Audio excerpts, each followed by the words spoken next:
Hi there, welcome back. So in today's video we're going to try and use, well, some of these moulds, not all of them, but I've got a mixture of moulds and I'm just trying to put together a collection, and I was thinking we could use these beautiful shell pieces and some of these paints, but not 100% certain just yet. I did think that these two colourways would look lovely in this bowl and also in this tray. Now these, I mean, the paint is Buff Titanium by Pebeo Studio Acrylics, and I'm going to use it to put into some resin and possibly put down the sides of the tray and the bowl and then add in the shells. However, spoiler alert, although these are beautiful as I'm just showing you now, I did change my mind completely, and I haven't used the shells, so sorry about that. We'll be using the shells at some point, these beautiful shell pieces, but still going to use these molds. So this is the bowl mold and the tray mold. We have used them in previous videos. I'm just demonstrating there what I'll probably do in the future, but yeah, have a look at our playlist and you can see where we've used these two molds before. So all I've done is made up some T-Expert resin. It's a 1:1 mixing ratio. It's a lovely resin to use.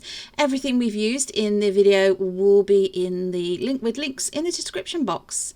So I've got some more smaller mixing cups and I'm just adding in this beautiful hot pink coloured acrylic paint, and I'm going to use this acrylic paint as a pigment paste for dyeing resin. I have done this before, it's worked out pretty well, and as long as you don't put too much of the paint in, you'll be absolutely fine. It won't affect the curing.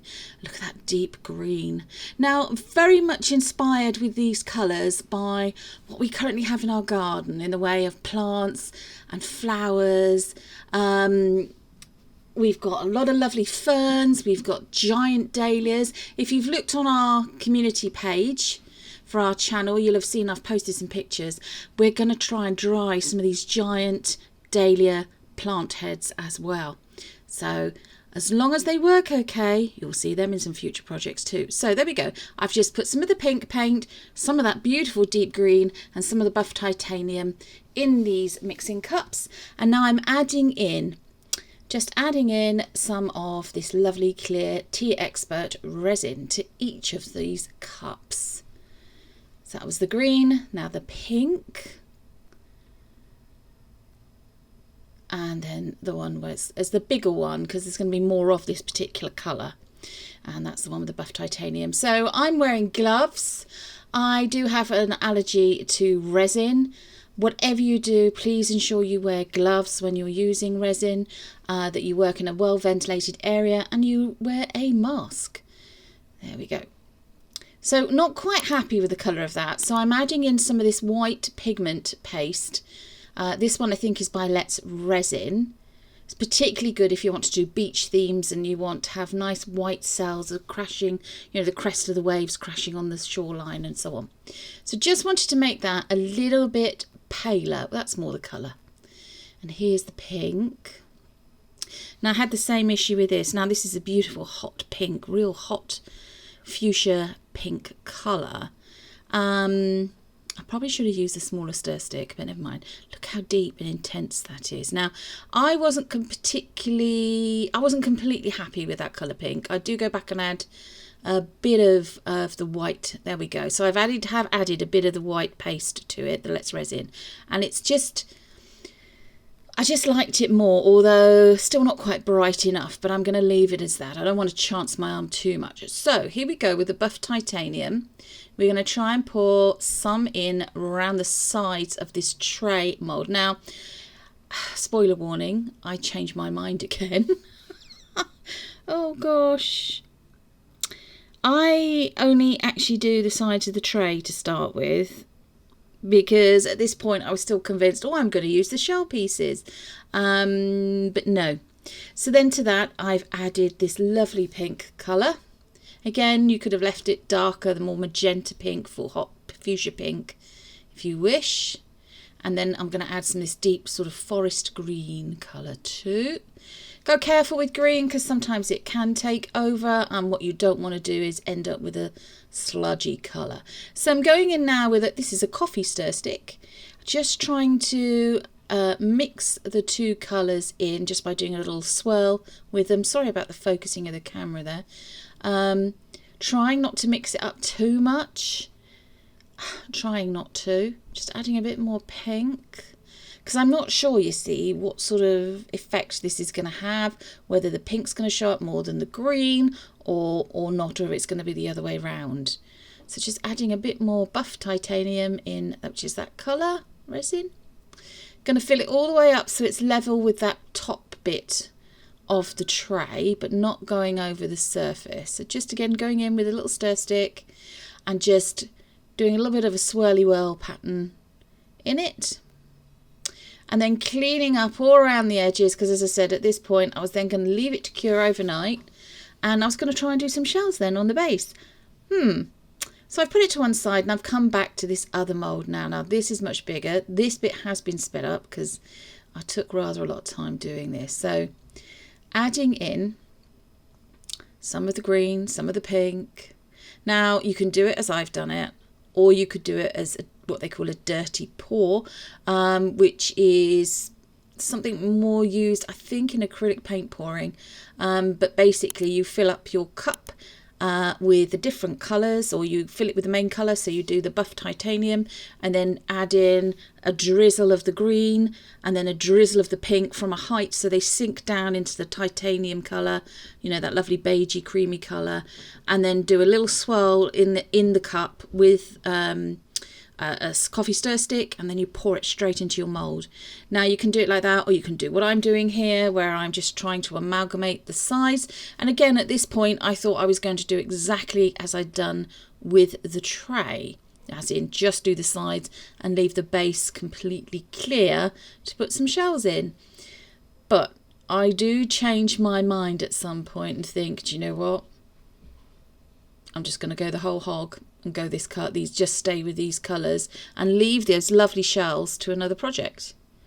So I've just added in a little bit of clear there, trying to persuade the resin to go down the sides of the mould. And I don't really know, I'm not 100% certain, to be honest, why I changed my mind. I don't know if I thought it was going to just be a bit too difficult or not, but I did go back in and poured it and completely filled the mould up. So this is then the following day, and I am demoulding this. Look how lovely that resin has gone on the top there.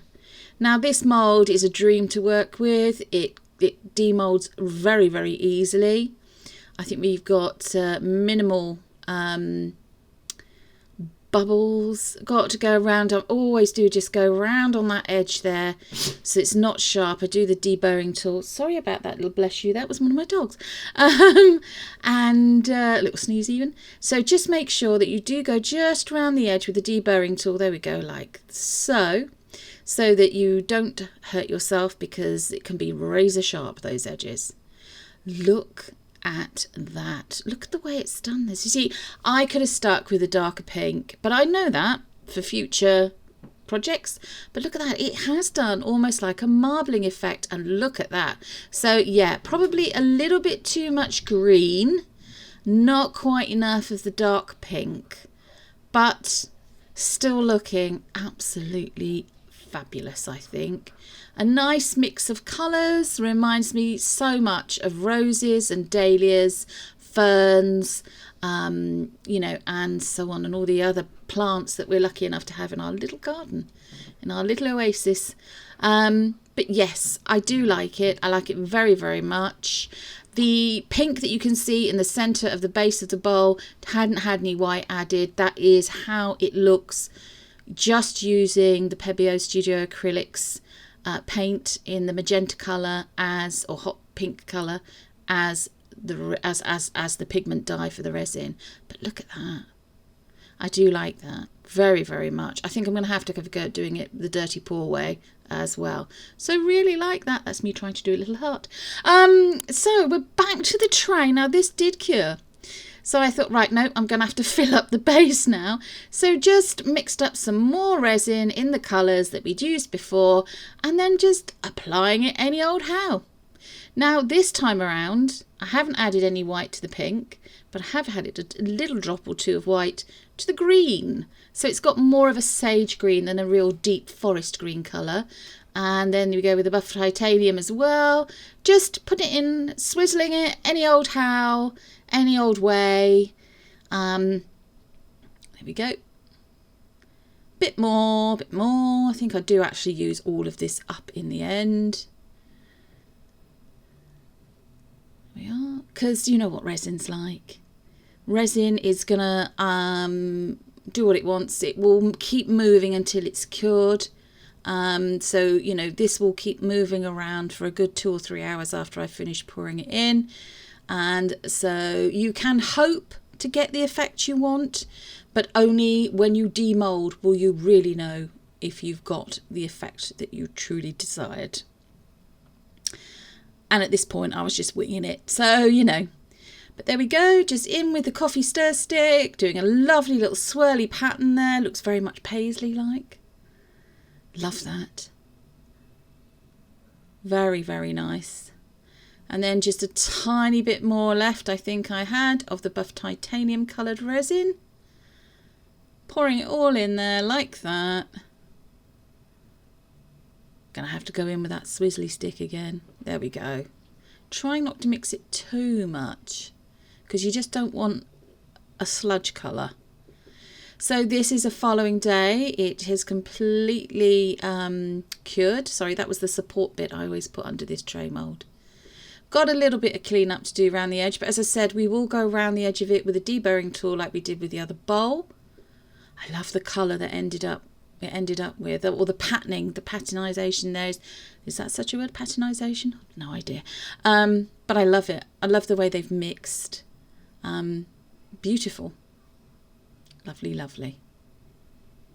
So, do need to go around the edges of the bottom of this bowl. Unfortunately, we did have a few little air bubbles, not on this side, but around the top, which surprised me. There you go, as you can see them there. There's a few. Now, you could just leave them, or you could try and sand them out a bit. Now, I'm not sure why I've got white pigment there, and it is on the top of the resin. So, maybe I didn't mix it in quite well enough. I'm not sure. But what I did was I got a bit of the isopropyl alcohol that we have, sprayed it on some kitchen towel and just wiped the edge off. Now I have tried to go around with a deburring tool there. Take the edges off, maybe take it down a bit to, you know, see if we can get rid of some of the bubbles. But I think we're just going to have to sell this one as is, complete with its little imperfections. But I still think it's lovely. It is handmade with love and not mass produced in a factory. So that's something to bear in mind. When you make things, it's the uniqueness of it that you would be buying and falling in love with and placing in your home. So I hope you've enjoyed this video. This is part 1 of this collection. The next video is coming out on, I believe, Sunday. So I hope that you liked it. I hope that you've given us a thumbs up and shared it. Drop us a comment. What colourways would you like to see? This is the final collection bit that you're getting a little sneak peek of there. And we will see you again very soon. Take care, everyone. Bye-bye.